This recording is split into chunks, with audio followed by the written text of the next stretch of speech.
Essa semana, o STF retornará do recesso e, com isso, voltam as discussões das questões mais polêmicas. Mas antes disso, cá estou eu para atualizar você, aposentado e aposentada da Previdência Social, sobre o que pode vir por aí.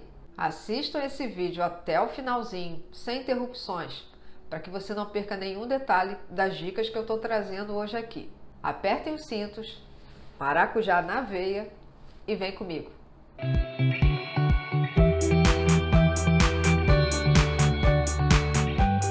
Só para recapitular, para você que está chegando agora no meu canal, eu sou Denise Reis, advogada aqui no Rio de Janeiro, e semanalmente eu trago dicas valiosas, dicas jurídicas sobre direito previdenciário e também sobre direito financeiro, principalmente nas questões que envolvem o fundo de garantia.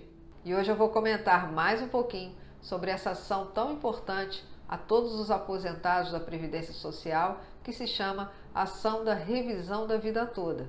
Esse realmente é um assunto muito polêmico no direito previdenciário, porque é a única possibilidade do aposentado conseguir incluir todas as suas contribuições do seu período laborativo, principalmente as anteriores a 1994, que foi exatamente o início do Plano Real. E o fundamento principal dessa tese é que jamais uma regra de transição pode trazer mais desvantagem do que uma regra permanente, o que fere certamente o princípio constitucional da segurança jurídica. O que aconteceu é que muitos aposentados tiveram a aplicação dessa regra transitória e foram prejudicados no valor da sua aposentadoria, na sua renda mensal inicial. Porque nesse cálculo feito pelo INSS na época da aposentadoria, o cidadão teve as suas maiores contribuições descartadas, porque foram anteriores a 1994. Essas contribuições simplesmente foram excluídas do cálculo do cômputo do aposentado. Essa matéria foi decidida favoravelmente no STJ. Aí o INSS recorreu da decisão e a questão foi parar no STF. E é o STF que vai dar a palavra final sobre esse tema 1102, que é a questão que está sendo discutida da revisão da vida toda, garantindo ou não o direito dos aposentados a essa justiça. Então preste atenção nas dicas.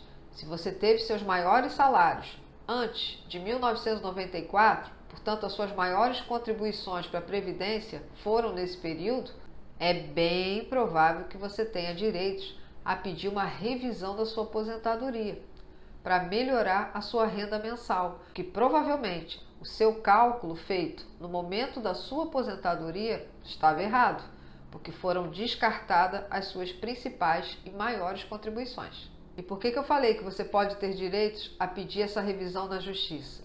Porque esse é um tipo de revisão previdenciária que só pode ser questionada na Justiça, através de processo judicial. Porque esse tipo de revisão o INSS não está obrigado ainda a fazer de forma administrativa.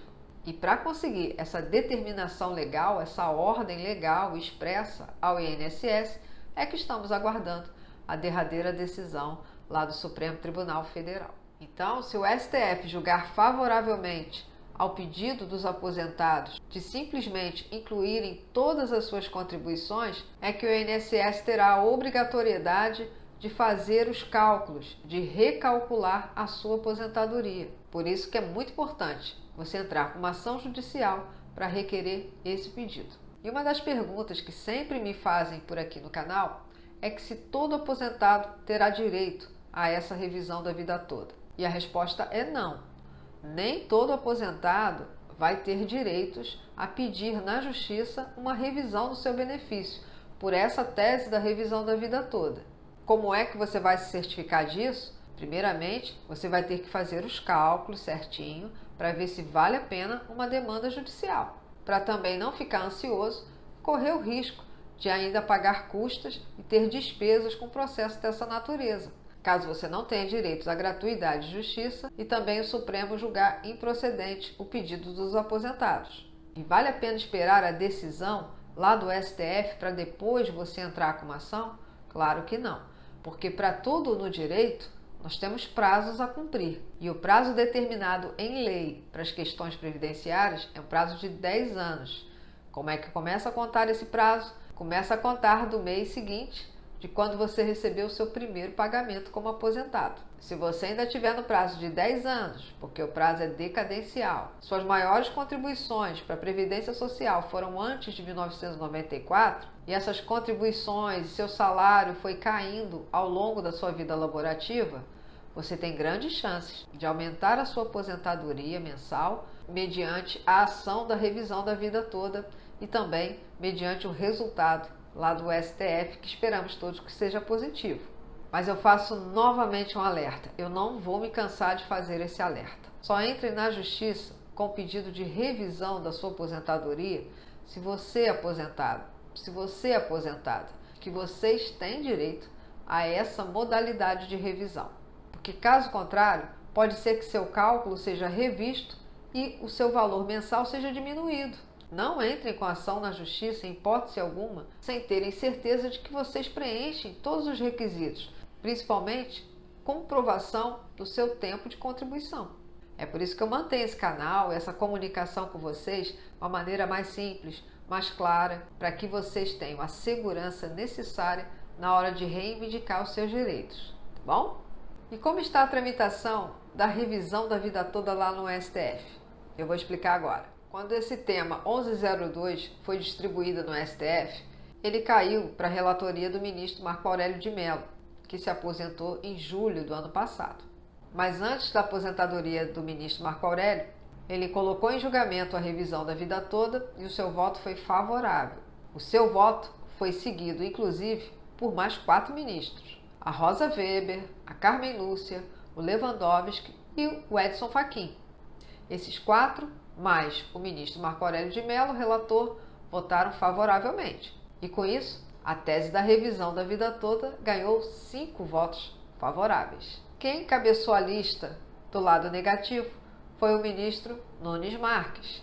E a alegação dele para ter votado negativamente pela tese da revisão da vida toda foi que seria um rombo nos cofres da Previdência. A Previdência iria quebrar se tivesse que pagar esses valores, se tivesse que reajustar as aposentadorias dessas pessoas. E ele ainda fez um cálculo surreal, dizendo que a Previdência teria um rombo de quase 40 milhões se tivesse que fazer esse reajuste, se tivesse que fazer essa revisão dessas aposentadorias.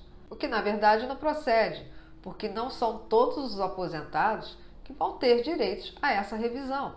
É apenas um grupo de aposentados que esperam justiça para conseguir incluir as suas maiores contribuições. Não chega a ser esse valor absurdo declarado pelo ministro Nunes Marques. Mas enfim, certo é que o voto dele foi seguido por mais 4 ministros: o Barroso, o Dias Toffoli, o Fux e também pelo Gilmar Mendes. Simplesmente acompanharam o raciocínio do Nunes Marques e votaram negativamente, em desfavor aos aposentados.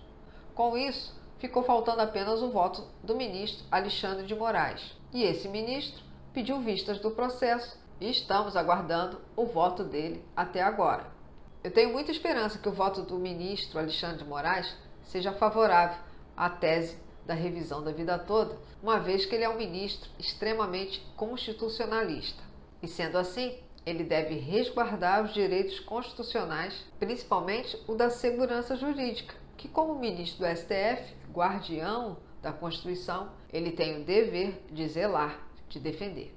E como eu sempre trago doses de maracujá na veia para acalmar vocês que estão ansiosos por esse voto do ministro Alexandre de Moraes, eu venho dividir aqui com vocês uma outra indignação minha aos comentários mentirosos que andam vinculando na internet, na mídia, principalmente aqui no YouTube, dizendo que a revisão da vida toda não vai ser julgada esse ano, que não está na pauta do STF. Gente, respirem fundo, acalmem-se. Eu vou explicar a vocês o que geralmente acontece nas pautas de julgamentos do STF. Para vocês aposentados que estão ávidos por notícias desse julgamento, só para acalmar um pouquinho vocês. Mas antes, eu peço a vocês para que deixem aqui embaixo nos comentários, no grau de 0 a 10, o quão vocês estão confiantes nesse tema 1102, nessa tese da revisão da vida toda. Conta para mim. Ainda que você não tenha entrado com o processo na justiça, mas eu quero saber de vocês. De 0 a 10, o quanto vocês confiam que essa tese vai passar lá no STF? Diz para mim aqui embaixo nos comentários que eu quero saber.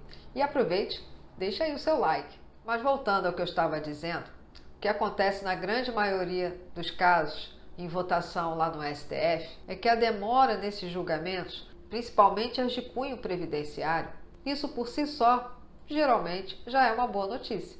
Pensem comigo, se o ministro Alexandre de Moraes quisesse dar o seu voto negativo, desfavorável à tese da revisão da vida toda, prejudicar os aposentados com isso, ele já teria feito.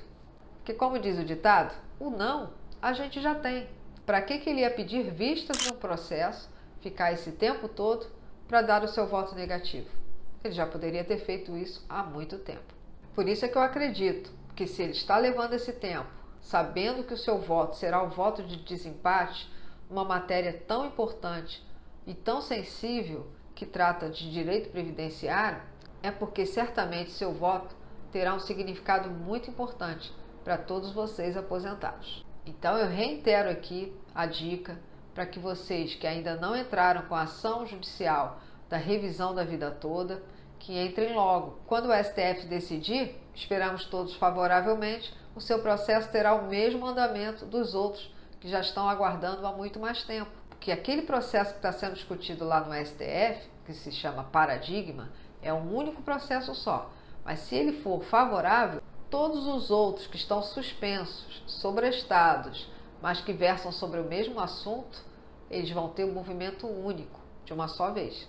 E o primeiro passo para saber se vocês têm chances a essa tese da revisão da vida toda, você vai confirmar tirando o seu extrato do CNIS. É o primeiro documento que vocês precisam ter em mãos de forma atualizada. E eu vou mostrar para vocês agora como é facinho tirar esse extrato através da internet. Quando vocês acessarem o site do INSS, a primeira coisa que vai aparecer para vocês é essa tela aqui. Quando vocês fizerem o login e senha, basta clicar aqui em entrar, que vocês já vão ser direcionados para essa tela aqui. O sistema já vai jogar vocês para todas essas opções de serviço. Como vocês podem ver, existem uma gama enorme de serviços disponibilizados para você através do cadastro no INSS. Mas o que a gente está tratando hoje aqui, especialmente, é sobre o extrato do CNIS, que é esse aqui que está circulado em laranja, para que vocês possam adquirir diretamente do site do INSS.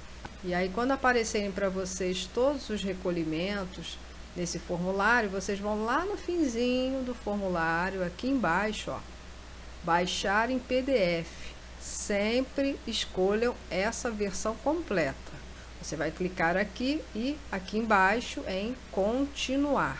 Quando você clicar em continuar, é só escolher qual local no seu computador que você vai querer guardar esse arquivo. Viu como é fácil? Então, mãos à obra. Então, para você que já entrou com a sua ação, aproveita esse período e dê uma revisada na documentação que você juntou ao processo. Talvez esteja faltando alguma coisa, nunca é demais. E vão acompanhando as notícias que eu trago por aqui semanalmente. Se houver alguma informação importante, eu trago em caráter excepcional. Por isso é bom vocês ativarem o sininho aí embaixo, para que vocês recebam um alerta toda vez que eu postar um vídeo novo aqui sobre esse assunto que você gosta. Fiz a minha parte, agora façam a de vocês. Comentem, compartilhem esse vídeo nas suas redes sociais, no seu grupo de WhatsApp. Deixem seu like e até a próxima!